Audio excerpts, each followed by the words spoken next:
नमस्कार। तापमान लाइव में आपका स्वागत है। मैं नुजरत जहां। बिहार के 4 विधानसभा क्षेत्रों में उपचुनाव होना है, रामगढ़, तरारी, इमामगंज और बेलागंज में। पर राजनीति की नजर मुख्य रूप से तरारी पर जमी है। ऐसा क्यों? तापमान लाइव की इस खास प्रस्तुति में चर्चा उसी पर की जाएगी, लेकिन उससे पहले एक विशेष अनुरोध है। तापमान लाइव चैनल को किसी कारणवश आपने अभी तक सब्सक्राइब नहीं किया है तो इस वीडियो को देखने से पहले सब्सक्राइब अवश्य कर लीजिए। ऐसा कर लेने से तापमान लाइव पर सनसनी नहीं सच्चाई देखने सुनने में काफी सहूलियत होगी। तो तापमान लाइव को तुरंत सब्सक्राइब कर लीजिए, इससे हमारा मनोबल बढ़ेगा, आपको सच देखने सुनने को मिलेगा। धन्यवाद। अब आते हैं मूल विषय पर। बिहार के 4 विधानसभा क्षेत्रों में उपचुनाव कब होगा, इसकी तारीख अभी घोषित नहीं हुई है। उन 4 में एक तरारी विधानसभा क्षेत्र भी है।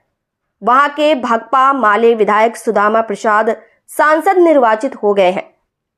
इसी वजह से उपचुनाव होगा। उपचुनाव जब भी हो, पिछले चुनाव की तरह इस बार भी मुकाबला काफी दिलचस्प होगा। अभी जो आसार दिख रहे हैं उसके मुताबिक भाकपा माले के राजू यादव और एनडीए के पूर्व बाहुबली विधायक नरेंद्र कुमार पांडे उर्फ सुनील कुमार पांडे के बीच कांटे की टक्कर हो सकती है। दोनों तरफ जबरदस्त मोर्चाबंदी हो रही है। राजू यादव की भाकपा माले की उम्मीदवारी करीब करीब तय है। सुनील पांडे को एनडीए की उम्मीदवारी मिलेगी तो भाजपा की या जदयू की, इस पर निर्णय होना अभी बाकी है। ज्यादा संभावना भाजपा की ही उम्मीदवारी मिलने की है। वैसे भाजपा में पूर्व प्रत्याशी कौशल कुमार विद्यार्थी भी एक मजबूत दावेदार हैं। उन्हें दरकिनार करना पार्टी नेतृत्व के लिए आसान नहीं होगा। जो हो, किसी दल की उम्मीदवारी मिले या नहीं, सुनील पांडे का चुनाव लड़ना तय माना जा रहा है। चर्चा सुनील पांडे के पूर्व विधान पार्षद भाई हुलास पांडे के भी चुनाव लड़ने की हुई थी, पर वह आधारहीन निकली। उनके निकट के लोगों का कहना है कि हुलास पांडे के तरारी से उपचुनाव लड़ने की कहीं कोई बात ही नहीं है। अपने भाई के खिलाफ वह क्यों लड़ेंगे? यहां जानने वाली बात है कि पहले पीरो विधानसभा क्षेत्र था, 2008 के परिसीमन में विलोपित हो गया। तरारी विधानसभा क्षेत्र अस्तित्व में आ गया।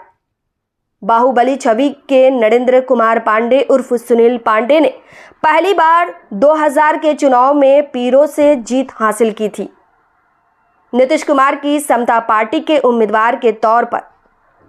फरवरी 2005 और अक्टूबर 2005 में उनकी जीत का दोहराव तिहराव हुआ। 2010 में नवसृजित तरारी विधानसभा क्षेत्र में भी जदयू उम्मीदवार के रूप में उनकी जीत हुई। वह उनकी लगातार चौथी जीत थी। इससे सामान्य नजर में वह अपराजय हो गए थे, पर 2015 में जदयू नेतृत्व ने उनके पर कतर दिए। संदिग्ध गतिविधियों को आधार बना उम्मीदवारी से वंचित कर दिया। सुनील पांडे लोजपा से जुड़ गए। खुद मैदान में नहीं उतर पत्नी गीता पांडे को लोजपा का उम्मीदवार बनवा दिया। लोजपा तब एनडीए का हिस्सा थी। सुनील पांडे का दुर्भाग्य देखे, त्रिकोणीय मुकाबले में गीता पांडे 372 मतों के मामूली अंतर से मात खा गई। जीत भाकपा माले के सुदामा प्रसाद की हुई।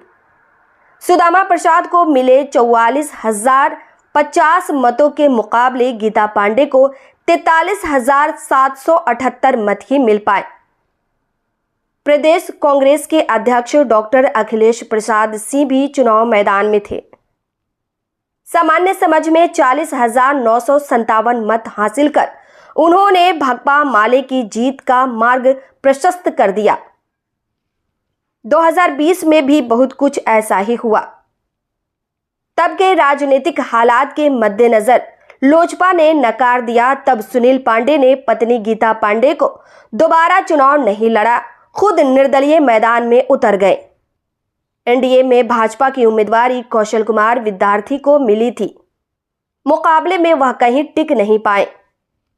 13,833 मतों पर अटक जमानत गंवा बैठे।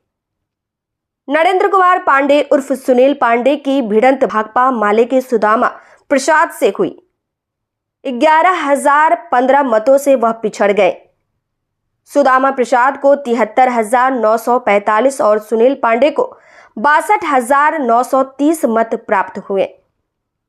आंकड़े बताते हैं कि उस चुनाव में एनडीए की उम्मीदवारी सुनील पांडे को मिली होती तो परिणाम शायद कुछ और निकलता। विश्लेषकों का मानना है कि उपचुनाव में सुनील पांडे एनडीए के उम्मीदवार होते हैं तो जीत हार अपनी जगह है, मुकाबले का स्वरूप बदल जा सकता है। इस प्रस्तुति में बस इतना ही। फिर मिलते हैं ऐसी ही दूसरी किसी खास खबर के साथ। वरिष्ठ पत्रकार विष्णुकांत मिश्र का यह विश्लेषण पसंद आया हो तो अपनी प्रतिक्रिया जरूर दीजिएगा। तापमान लाइव चैनल को देखिए, शेयर कीजिए, लाइक कीजिए और सब्सक्राइब